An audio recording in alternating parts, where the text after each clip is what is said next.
Brasil cai no ranking mundial da educação e especialistas defendem aqui na Câmara a aprovação de um Fundeb mais forte e definitivo para enfrentar o problema.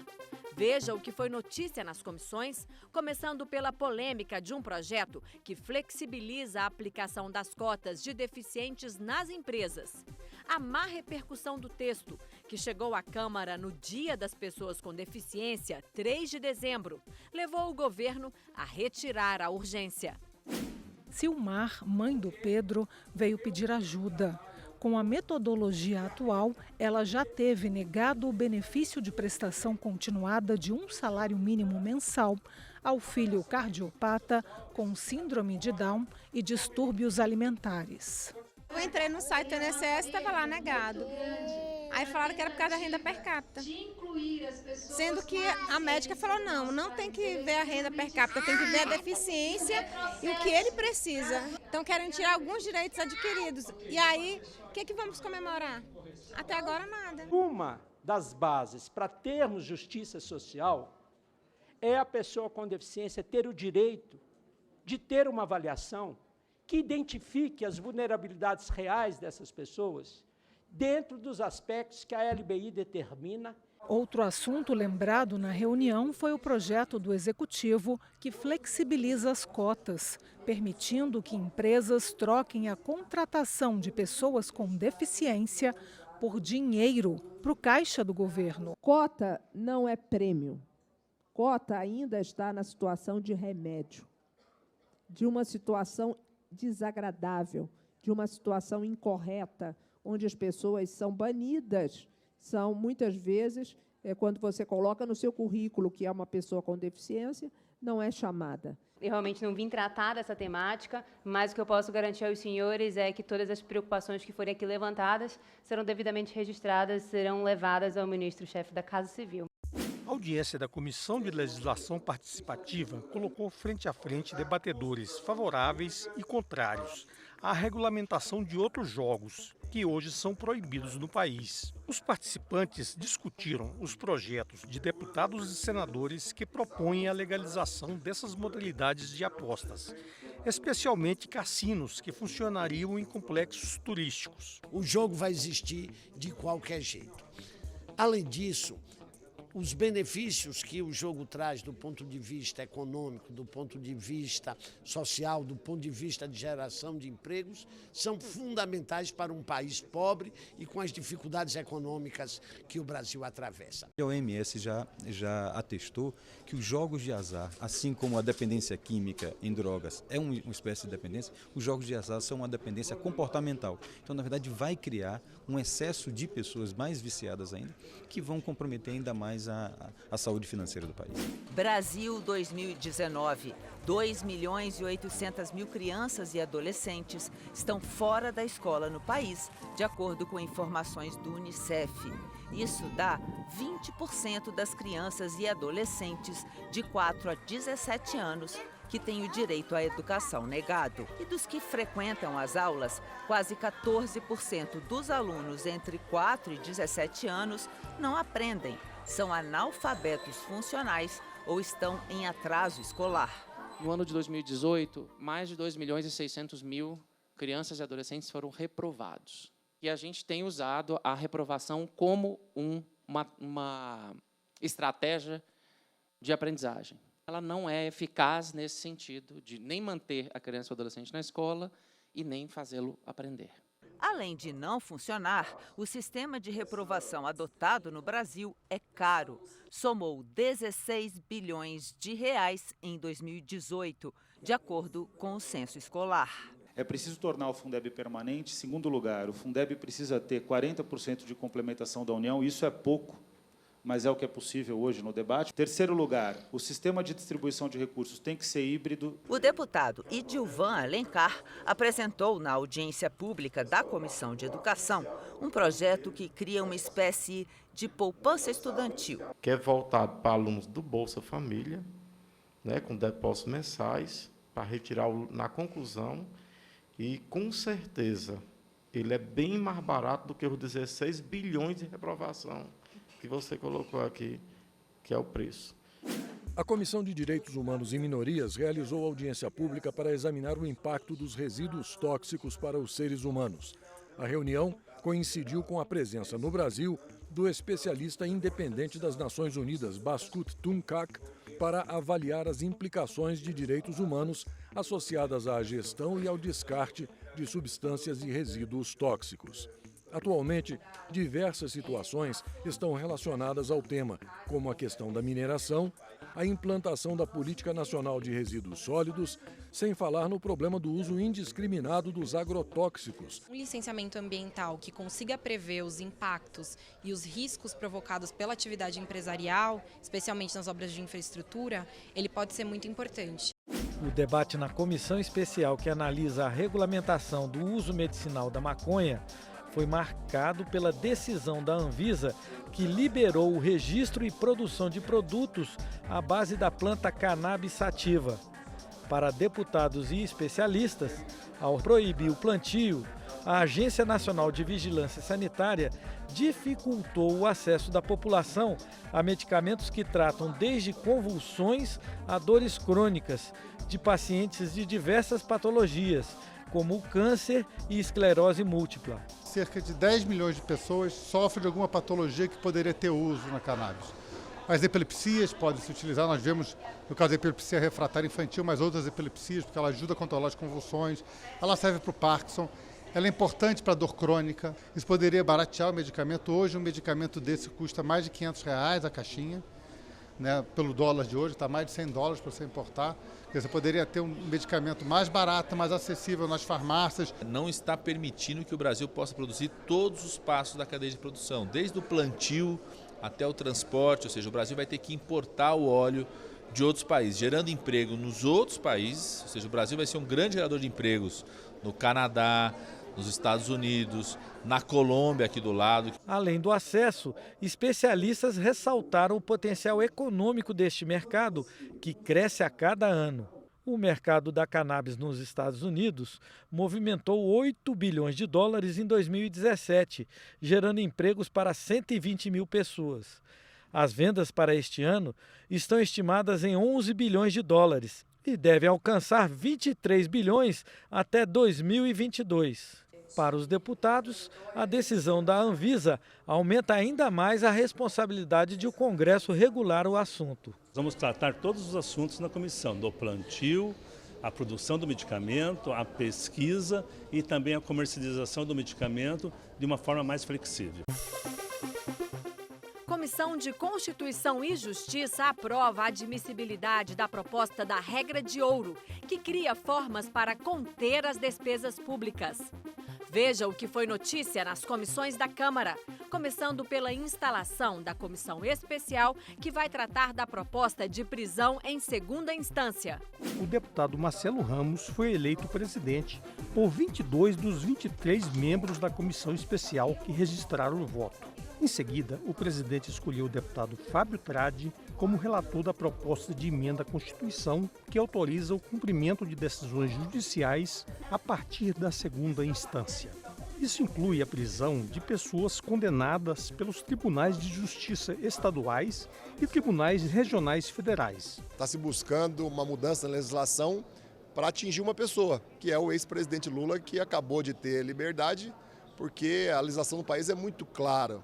Pode se prender em primeira instância, isso continua hoje, pode se prender em segunda instância, em terceira instância, o que não se pode é prender gente inocente, o que não se pode é prender alguém que não foi ainda julgado na sua plenitude. Nós vamos dar uma solução estruturante que nós não inventamos, foi apresentada pelo ex-ministro Peluso em 2011, no momento em que não havia nenhuma contaminação política na matéria. É uma PEC que verdadeiramente tem como objetivo combater a morosidade da justiça brasileira. Os deputados favoráveis consideram que a PEC corre menor risco de ser barrada no Supremo Tribunal Federal. Isso porque a proposta não mexe no artigo 5º da Constituição, que é considerado cláusula pétrea. Ou seja, não pode ser mudado nem por decisão do Congresso. Em vez disso, a PEC transforma os recursos ao Supremo Tribunal Federal e ao Superior Tribunal de Justiça em ações revisionais. Ou seja, passam a ser processos novos iniciados nesses tribunais superiores. E as sentenças de segunda instância seriam consideradas como transitadas em julgado. Com isso, as decisões dos tribunais regionais já poderiam ser cumpridas. Isso inclui as penas de prisão e também as sentenças em outras áreas da justiça. Este vai ser o grande debate desta comissão. Se vai estender para as outras áreas, tributária, civil, trabalhista e administrativa, ou se vai se concentrar apenas na área criminal. Ao mesmo tempo em que a comissão especial era instalada, a Comissão de Constituição e Justiça do Senado anunciou a decisão de colocar em votação um projeto de lei que modifica o Código de Processo Penal, também para permitir a prisão a partir da segunda instância. Vários deputados da comissão especial disseram que essa iniciativa coloca em risco o acordo feito em novembro entre os líderes das duas casas do Congresso para dar prioridade à PEC que está sendo analisada na Câmara. Ela é considerada mais segura do ponto de vista constitucional. É um direito do Senado, né? A gente trata da Câmara. A Câmara hoje instalou a comissão especial, uma proposta que eu acredito que é constitucional e que resolve o problema de forma definitiva em todos os tipos de crime, que eu acho que é o mais correto e o mais justo com a sociedade brasileira. A CCJ aprovou a admissibilidade da PEC, que cria gatilhos para conter as despesas públicas e preservar a chamada regra de ouro. A proposta autoriza o Executivo a tomar medidas para conter despesas e gerar receitas que devem ser racionadas quando houver um nível crítico de desequilíbrio entre gastos públicos e arrecadação tributária. Criada pela Constituição de 88, a regra de ouro impede que o governo se endivide para pagar despesas correntes, como folha salarial, despesas administrativas e programas sociais. A regra pode ser descumprida com autorização do Congresso Nacional, por meio de créditos especiais ou suplementares. Os gatilhos são acionados em 3 momentos. Quando o endividamento ultrapassar em 95% o volume de investimentos, quando essa relação atingir 100% e quando esse déficit se repetir por 2 anos consecutivos. Em cada situação, o governo terá um menu de medidas que poderá adotar. Entre outras medidas, a proposta prevê que o governo reduza incentivos fiscais, suspenda repasses ao BNDES, corte gastos com publicidade oficial, venda ativos e bens públicos, reduza a jornada de trabalho e o salário de servidores públicos e a demissão de concursados que ainda não têm estabilidade e de funcionários que ocupam cargos em comissão. Apenas destaquei no meu voto a exclusão do Sistema S, que era inapropriado, ao meu ver, uma vez que o Sistema S é parafiscal, não faz parte do orçamento público. Em nome de manter a austeridade fiscal, né, ele penaliza os de baixo.